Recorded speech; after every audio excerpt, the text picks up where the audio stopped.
ഞാനിപ്പോൾ ഉള്ളത് തലശ്ശേരി വയലളത്തെ ഒരു വായനശാലയിലാണ്. നമ്മോടൊപ്പം ഇവിടെയുള്ളത് ചതുർഭാഷ നിഘണ്ടു രചിച്ച ഞാറ്റുവേല ശ്രീധരൻ എന്ന വ്യക്തിയാണ്. ഇന്ത്യയിൽ തന്നെ ആദ്യമായിട്ടായിരിക്കും 4 ഭാഷകളിലായിട്ട് നിഘണ്ടു തയ്യാറാക്കിയത് അല്ലേ? മലയാളം, തമിഴ്, കന്നഡ, തെലുങ്ക് 4 ഭാഷകളിലാണ്. എങ്ങനെയായിരുന്നു ഒരു നിഘണ്ടുവിലേക്കുള്ള തുടക്കം? എങ്ങനെയാണ് ഈ 4 ഭാഷകളുടെ പ്രാവീണ്യം? നിഘണ്ടുവിലേക്ക് എത്തിയത് ഞാൻ ധാരാളം മലയാള ഭാഷയെക്കുറിച്ചുള്ള ധാരാളം കൃതികൾ വായിച്ചപ്പം ഈ ഭാഷകൾ തമ്മിലുള്ള ഒരു പാരസ്പര്യം സാധാരണ എഴുത്തും വായന അറിയുന്ന ആൾക്ക് കൂടി മനസ്സിലാക്കാൻ കഴിയുന്ന രീതിയിലുള്ള ഒരു കൃതി ഇല്ല എന്ന് എനിക്ക് തോന്നി. അപ്പോൾ അങ്ങനെ ഒരു കൃതി മലയാളത്തിൽ ആവശ്യമാണെന്നാണ് എനിക്ക് മനസ്സിൽ തോന്നി. അങ്ങനെയാണ് നിഘണ്ടുവിലേക്ക് മലയാളം ലിപി തന്നെ ഒരു മാറ്റം വേണം എന്ന് പറഞ്ഞിട്ടുണ്ടായിരുന്നു. എനിക്ക് അഭിപ്രായമുണ്ട്. എങ്ങനെയാണ് ആ മാറ്റം വേണ്ടത്? അത് ഞാൻ നേരത്തെ പറഞ്ഞില്ല, അത് ആവർത്തിക്കണം. പിന്നെ ആ മാറ്റം വേണമെന്ന് ഞാൻ പറയുന്നത് ഇപ്പം തമിഴിലും കന്നഡത്തിലും തെലുങ്കിലും വ്യഞ്ജനത്തിന് ശേഷമാണ് സ്വരചിഹ്നങ്ങൾ വരുന്നത്. അത് ആ ഭാഷകൾ പഠിക്കാൻ വളരെ എളുപ്പമായിട്ടാണ് എനിക്ക് തോന്നിയിട്ടുള്ളത്. മലയാളം കടുപ്പമാകുന്നത് ഈ ഭാഷയുടെ വ്യത്യാസമാണ്. പിന്നെ മലയാളത്തിൽ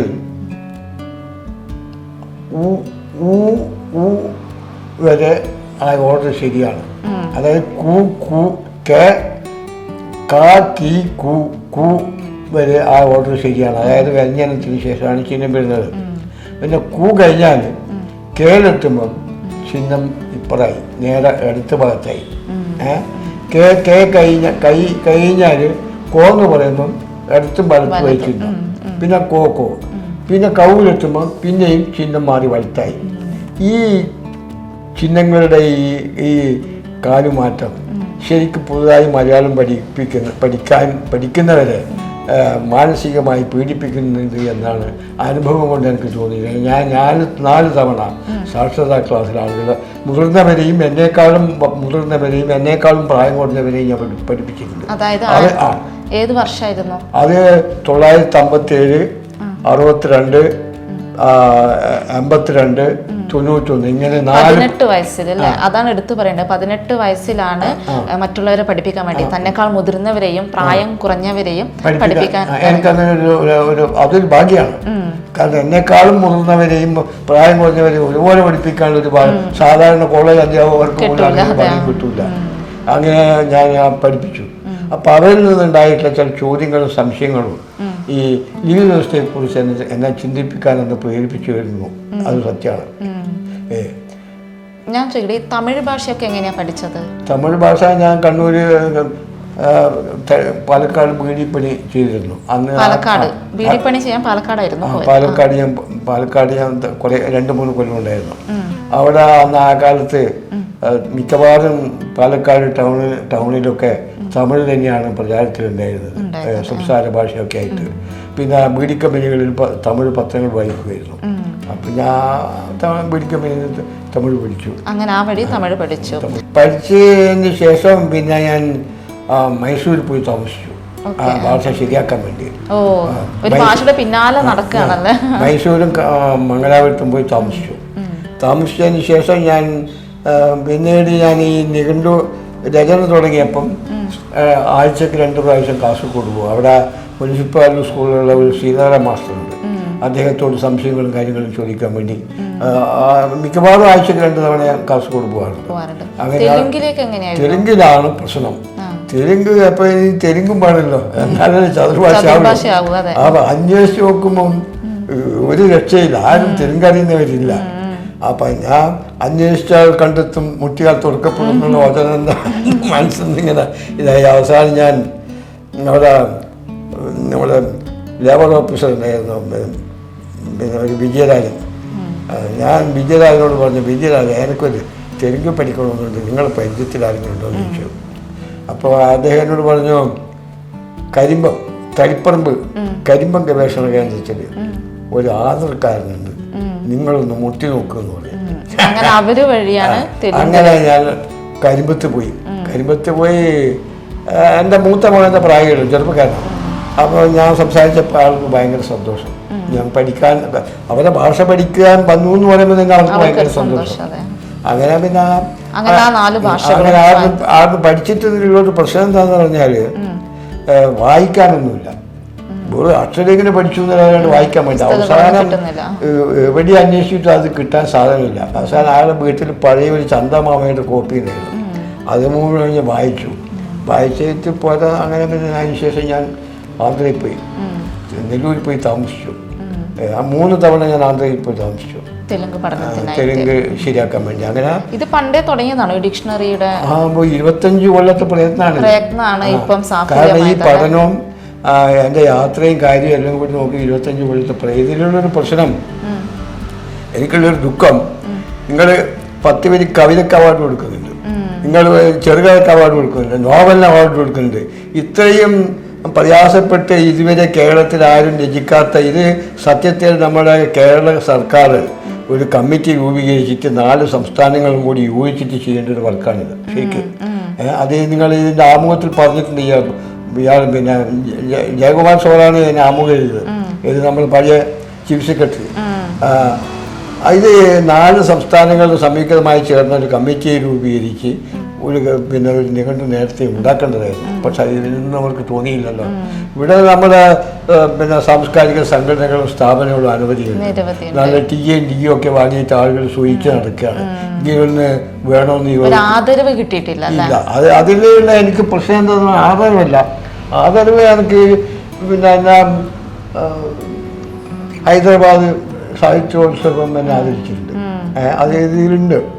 അതുപോലെ തന്നെ ദ്രവിഡിയൻ ലിംഗ്വിസ്റ്റിക് അസോസിയേഷൻ എന്ന വാരാണസി ഹിന്ദു യൂണിവേഴ്സിറ്റിയിൽ വെച്ചിട്ട് ആദരിക്കാൻ എന്നെ ക്ഷണിച്ചിരുന്നു. പക്ഷെ എനിക്ക് പോകാൻ കഴിഞ്ഞില്ല. കേരളത്തിലാണ് കിട്ടാത്തത്. ഇപ്പം ബാംഗ്ലൂർ തന്നെ ആദരിച്ചു. ബാംഗ്ലൂരിൽ പറഞ്ഞ ഡിജിറ്റൽ സ്ഥാപനക്കാർ ഈ കഴിഞ്ഞ ഏപ്രിൽ 7-ന് എന്നെ വിമാനത്തിലാണ് അങ്ങോട്ടും ഇങ്ങോട്ടും അവർ കൊണ്ടുപോയത്. എന്നെ വിമാനത്തിലാണ് കൊണ്ടുപോയത്. എനിക്ക് വേണ്ടുന്ന എല്ലാ മലയാളികൾ ലജ്ജിക്കേണ്ട കാര്യമാണ്. കാരണം മലയാളിയാണ് ഇദ്ദേഹം.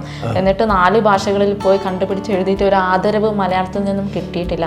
അത് അല്ല, ആദരവ് ഇപ്പൊ എനിക്ക് ഒടുവിൽ എന്നെ ഇവര് ക്ഷണിച്ചു, മാതൃഭൂമിയുടെ അക്ഷരോത്സവത്തിന് ക്ഷണിച്ചു. അത് എനിക്ക് വലിയൊരു അവാർഡല്ലെങ്കിലും ഒരു അവാർഡിന്റെ സമയത്ത് എനിക്ക് തോന്നുന്നുണ്ട്. അത്രയും സന്തോഷമുള്ളൊരു കാര്യമാണ് അവരെന്നെ ക്ഷണിച്ച കാര്യത്തിൽ. പക്ഷെ ബാക്കി ഇവിടെ ഇപ്പം ഈ എല്ലാ ദിവസവും പത്രത്തിൽ നോക്കിയൊക്കെയാണ് ഞങ്ങൾക്ക് അവാർഡ് കൊടുക്കുന്നത്. ഏത് ബാങ്കുകാർ, ഇവര് സാംസ്കാരിക സമിതിക്കാരെല്ലാം. പക്ഷെ ഇതുവരെ ഇന്ത്യയിൽ ആരും ചെയ്യാത്തൊരു വർക്ക് ഞാൻ ചെയ്തിട്ട് ഇവരൊക്കെ പറയുന്നത് സർഗാത്മക പ്രവർത്തനത്തിനും ഇത് കൊടുക്കാനേ ഇതുള്ളൂ. നിഘണ്ടുവിന് കൊടുക്കാൻ എവിടെയും ബൈരൂരാണ്. ഒന്നിക്കൽ ഗവൺമെന്റ് ചെയ്യാം.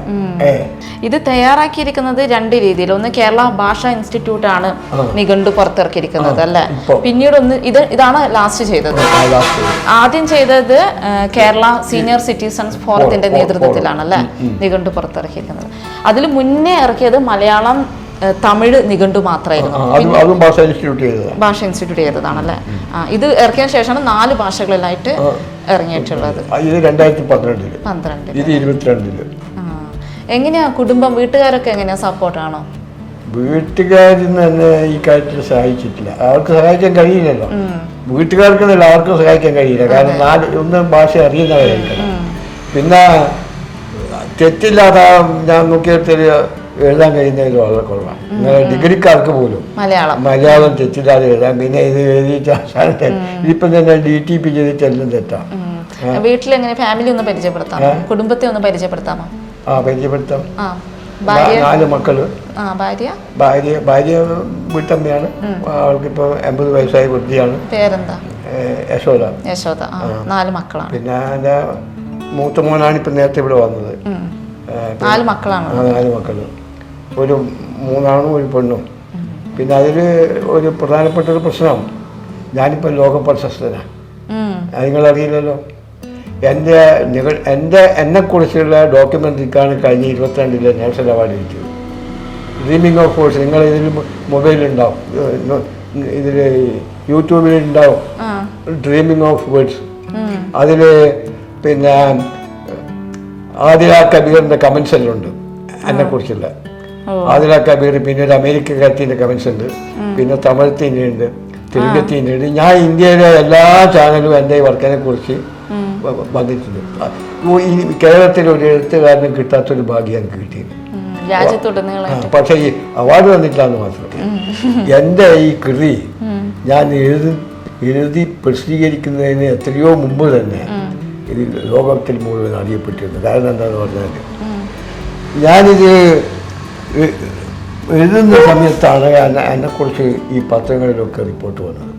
മാത്രമല്ല മാങ്ങാട്ട് രാജേന്ദ്രൻ രത്നാകരനില്ല, കേട്ടിട്ടില്ല? മാങ്ങാട്ട് രത്നാകരൻ ഏഷ്യാനെറ്റിൽ നിന്ന് അന്ന് 2005 വീട്ടിൽ വന്ന് അന്ന് ഷൂട്ട് ചെയ്ത് 3/4 മണിക്കൂർ ദൈർഘ്യമുള്ള ഇത് അന്ന് ഏഷ്യാനെറ്റ് എഴുതി തുടങ്ങുമ്പോഴേ പത്രങ്ങളിലും നിരവധി മാധ്യമങ്ങളിലും എല്ലാത്തിലും കൈരളി TV-യിൽ മാതൃഭൂമിയിൽ എല്ലാത്തിലും വന്നു. പിന്നെ ഞാൻ എത്രയോ കഴിഞ്ഞിട്ടാണ് ഇത് പ്രസിദ്ധീകരിക്കുന്നത്. മാത്രമല്ല ഇത് പ്രസിദ്ധീകരിക്കുന്നതിന് മുമ്പെയാണ് ഈ ഫിലിം വരുന്നത്. 1 മണിക്കൂർ ദൈർഘ്യമുള്ള ഫിലിമാണ്. അത് ചെയ്തത് ആരാന്ന് പറഞ്ഞാൽ ഷോർട്ട് ഫിലിം അല്ലേ? അത് CV ബാലകൃഷ്ണന്റെ മകനാണ്. നമ്മുടെ എഴുത്തുകാരൻ CV ബാലകൃഷ്ണന്റെ മകൻ നന്ദനാണ് അത് ചെയ്തത്. 1 മണിക്കൂർ ദൈർഘ്യം. ശ്രീധരൻ, അതായത് ഞാറ്റുവേല ശ്രീധരൻ അവരെ കുറിച്ചൊരു ഡോക്യുമെന്ററി ചെയ്തിട്ടുണ്ട് അല്ലേ? അല്ല, അതിന്റെ ഡ്രീമിംഗ് ഓഫ് ബേർഡ്സ് അതാണ് അതിന്റെ ടൈറ്റിൽ. അങ്ങനെ അത് 22 ഫിലിമോത്സവത്തിൽ അവാർഡ്, നാഷണൽ അവാർഡ് കിട്ടി. നന്ദനൻ പ്രസിഡന്റിന്റെ അടുത്ത് നിന്ന് അവാർഡ് മേടിച്ചു. അപ്പം അങ്ങനെ ഒരു ഭാഗ്യവും ഇടയിൽ എഴുത്തുകാർക്കാർക്കും കിട്ടിയില്ല. അപ്പം പക്ഷെ എന്നാലും എന്നെ ശ്രദ്ധിക്കാനാവില്ല. കാരണം എന്താ പറയുക, അവിടെയാണ് അതിന്റെ പ്രശ്നം. ഇത് അസൂയയുടെ ഒരു പ്രശ്നമാണ്. അസൂയാണ് മറ്റെഴുത്തുകാർ. ഇത് അസൂയ എഴുത്തുകാരല്ല, ഇത് ഞാൻ അക്കാദമിക്ക് പുറത്തുള്ള ഒരാളാണ്. ഇത് സാധാരണഗതിയിൽ അക്കാദമിഷ്യൻ ചെയ്യേണ്ടതാണ്. ഒന്നുകിൽ ഒരു PhD-കാരനോ ഒരു MA-കാരനോ കോളേജ് പ്രൊഫസർമാരോ സംഘമായി കൂട്ടായി ഇരുന്ന് ചെയ്യേണ്ട ഒരു വർക്ക്, ഗവേഷണം ചെയ്യേണ്ട കാര്യമാണ്. ഒരു 4ാം ക്ലാസ് മാത്രം വിദ്യാഭ്യാസം. 4ാം ക്ലാസ്സുകാരനായ ഞാനിത് ചെയ്തതിലുള്ള വലിയൊരു ഇത് പലർക്കും ഉണ്ട്. അത് ഞാൻ മനസ്സിലാക്കുന്നത്. തീർച്ചയായും ഞാറ്റുവേല ശ്രീധരൻ എന്ന് പറഞ്ഞാൽ ഇദ്ദേഹത്തിന് പറയാനുള്ളത് മലയാളികളിൽ നിന്നും ഒരു അനുമോദനമോ ഒരു പ്രശംസയോ ഒന്നും കിട്ടിയിട്ടില്ല എന്നതാണ് അല്ലേ? അനുമോദനം എന്ന് പറഞ്ഞുകൂടാ, അതിൽ നല്ല ഒരു നമ്മൾ എന്താ പറഞ്ഞത്, ഇത്രയും വലിയൊരു വർക്ക് ചെയ്തിട്ട് അതിന് അനുസരിച്ചുള്ള തുല്യമായ ഒരു ഇത് എനിക്ക് പിന്നെ മലയാളി സമൂഹത്തിന് പ്രത്യേകിച്ച് നാട്ടുകാരിൽ നിന്ന് കിട്ടിയില്ല എന്നുള്ളത്. നിങ്ങളുടെ ഒരു കഥ വായിച്ചാൽ നിങ്ങളെ തള്ളി ഇത് നിങ്ങൾക്ക് എക്കാലത്തും നിങ്ങൾക്ക് ഉപയോഗമുള്ള സാധനമാണ്. നിങ്ങളിപ്പോൾ കർണാടകത്തിൽ പോകുന്നത് പെട്ടെന്ന് നിങ്ങൾക്ക് അത്യാവശ്യം ചാവണം, കിടക്കണം, ഉറങ്ങണം, എൻ്റെ വാക്ക് പറയണം, നിങ്ങൾ ഇതിനകത്ത് കള്ളാസ് കുടിച്ചെടുത്തിട്ട് പോയാൽ മതി.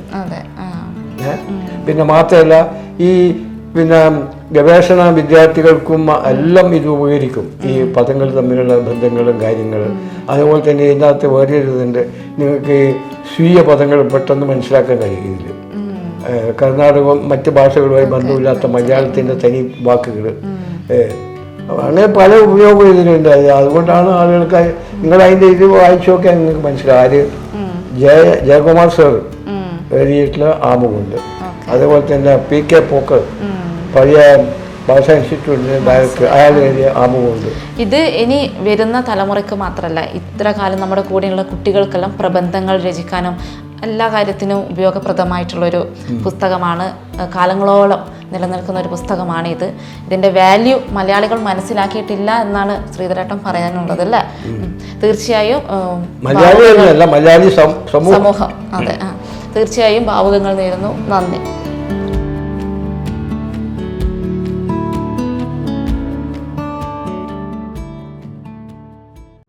തിമിർത്ത് പെയ്യുന്ന മഴയ്ക്കൊപ്പം തകർപ്പൻ ലാഭത്തിന്റെ പെരുമഴയുമായി മൈജി ലാഭമഴ.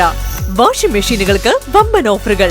ഡിജിറ്റൽ ഗാഡ്ജറ്റുകൾക്കും ഹോം ആൻഡ് കിച്ചൺ അപ്ലയൻസസുകൾക്കും അമ്പരപ്പിക്കുന്ന വിലക്കുറവ്. MyG future, crystal plaza building, Kannur, Kozhikode road, Thana, Kannur.